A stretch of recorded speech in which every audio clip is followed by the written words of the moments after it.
tinggal bersama istri dan 3 orang anak. Jadi dokter di dunia lah. Dokter di dunia dan ibu ini pernah mengarawat na lamulun mapad ko ng anak ko ini.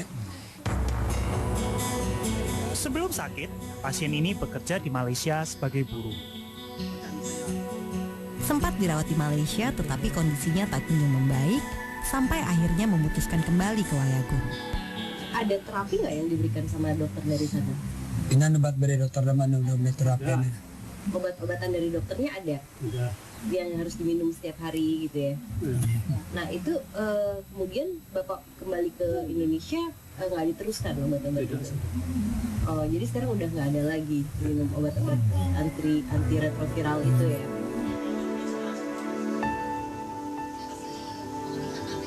Akhirnya perubahan apa yang terlihat setelah Bapak meminum obat herbal yang dari Bapak ini? Itu ada karena saya itu memang saya macam tidak dan apa-apa saya rasa jadi saya pun tidak macam begitu yang baru dia begitu baru saya rasa boleh duduk begini sedikit-sedikit lah. Oh dulu sebelumnya Bapak benar-benar tidur sampai ya? Sampai bisa bangun ya Pak ya? Di Malaysia, pasien ini sudah divonis tidak akan berumur lama. Namun kenyataannya, ia sudah bisa bertahan hampir 1 tahun.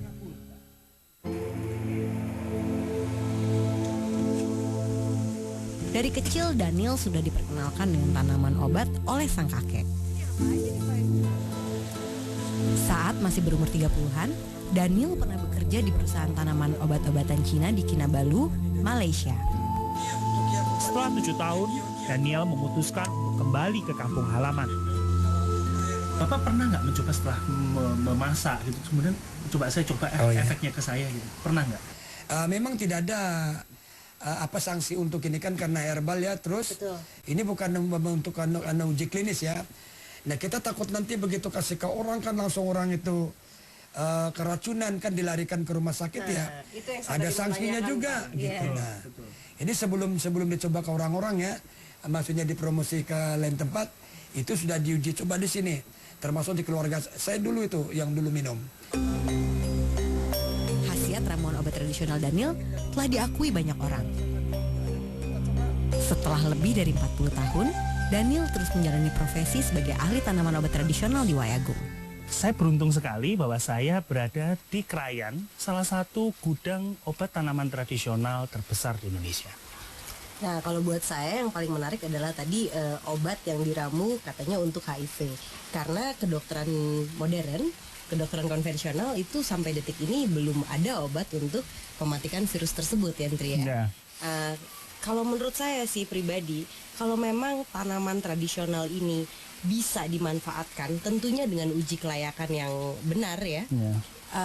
Kenapa kita nggak belajar lebih banyak dari tanaman tradisional ya, Andri? Toh intinya kan untuk kebaikan dan kesembuhan pasien ya, kesembuhan pasien. Menuntaskan keingintahuan kami tentang beberapa tumbuhan obat Krayan, kami mengunjungi jurusan Biologi dan Kimia Universitas Padjadjaran.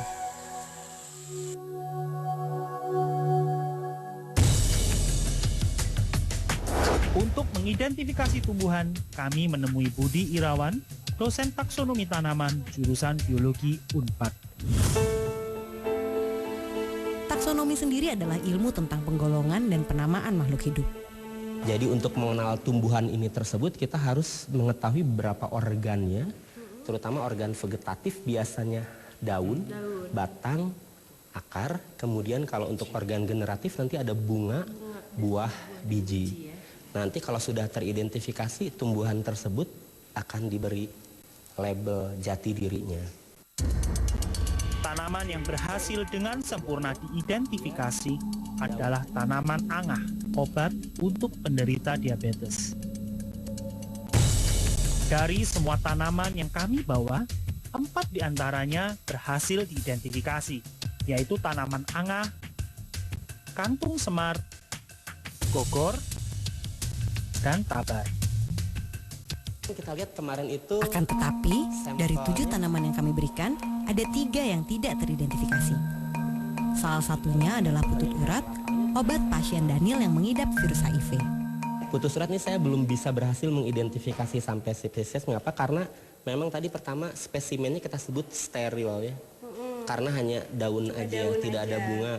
Tetapi saya ada karakteristik yang khusus, dia kayaknya ini climber, dia tumbuhannya mungkin memanjat, merambat. Dan ini punya sulurnya. Jadi saya kalau yang punya sulur itu ada beberapa famili, kalau tidak Passifloraceae, Cucurbitaceae. Ini mentimun ya? Iya, model mentimun itu Cucurbitaceae, kalau Passifloraceae itu ini Marquisa. Marquisa. Tapi kita kalau misalnya nggak bisa identifikasi, terus kita tetap bisa. Mungkin kalau untuk kandungan zat senyawa kimianya biasanya mungkin yang kompeten dari jurusan kimia di kita ada laboratorium kimia organik, ada Bu Ais Julaiha. Itu mungkin bisa membantu untuk mengetahui kandungan senyawa apa yang ada di tumbuhan tersebut. Kalau gitu Kita ingin ketemu dengan Bu Ais. langsung ke Iya, silakan, gedungnya juga dekat dari gedung jurusan biologi. Siapa? Terima kasih banyak ya Pak ya. Terima kasih. Terima kasih Bapak ya. Ya, terima kasih. Kegagalan mengetahui identitas tanaman putut urat membuat kami semakin ingin tahu kandungan di dalamnya. Dibantu Ais Julaiha, dosen ilmu kimia fisik jurusan kimia Unpad, kami bisa mengetahui kandungan senyawa kimia putut urat. Mungkin saya perlu jelaskan sedikit ya mengenai kandungan senyawa kimia di dalam tumbuhan ya. Jadi seperti kita ketahui di dalam tumbuhan itu ada dikenal metabolit primer dan metabolit sekunder ya.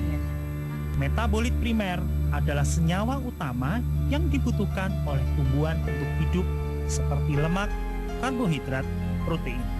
Sedangkan metabolit sekunder adalah senyawa tambahan untuk kelangsungan hidup tumbuhan seperti terpenoid, steroid, alkaloid, flavonoid, dan saponin. Metabolit sekunder ini itu pada umumnya itu memberikan efek fisiologis Untuk tumbuhannya sendiri ya Bu ya. Ya jadi itu fungsinya untuk mempertahankan hidup atau mempertahankan serangan dari luar. Jadi self defense dari tumbuhan itu Ya. ya Bu ya. Untuk proteksi dia. Hasil screening fitokimia atau pengidentifikasian senyawa kimia tingkat awal pada putut urat memberi sedikit pencerahan terhadap pencarian kami berdua di pedalaman Kalimantan. Untuk putut urat ya, kandungan metabolit sekundernya sudah teridentifikasi. Ini untuk putut urat uji flavonoidnya positif, kemudian alkaloidnya negatif, kemudian uji terpenoidnya itu untuk steroid positif. Steroid positif. Ya, untuk saponin terpenoid positif. Dalam suatu tumbuhan, senyawa terpenoid, steroid, alkaloid, flavonoid, dan saponin terdiri dari puluhan bahkan ratusan zat aktif yang berpotensi memiliki sifat terapeutik. Ini berarti zat aktif dalam metabolit sekunder memungkinkan untuk memberi efek pengobatan. Sehingga dalam medis atau ilmu pengobatan modern, zat aktif pada senyawa kimia metabolit sekunder adalah cikal bakal atau model untuk membuat sebuah obat baru. Nah, memang ketiga metabolit sekunder ini memiliki karakteristik efek tersendiri. Seperti misalnya flavonoid itu memiliki efek antioksidan atau menyerap racun. Kemudian steroid itu biasanya kita pakai untuk anti peradangan, dan saponin itu memiliki efek antimikroba.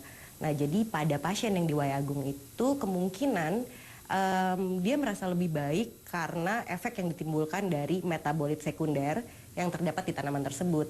Tapi untuk mengetahui zat aktifnya sendiri, itu memang diperlukan penelitian yang lebih lanjut lagi.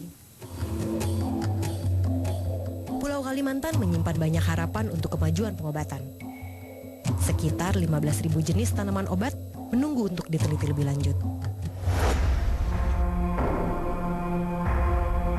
Hutan dengan segala kekayaan hayatinya menjadi penentu kelangsungan hidup penghuni pegunungan Borneo. Sebuah epik kehidupan dengan tautan kuat antara manusia dan alam. Suku Lundayeh merepresentasikan sebuah pilihan hidup yang lekat dengan alam tempatnya berpijak dan melakoninya dengan sederhana, bijak pada alam.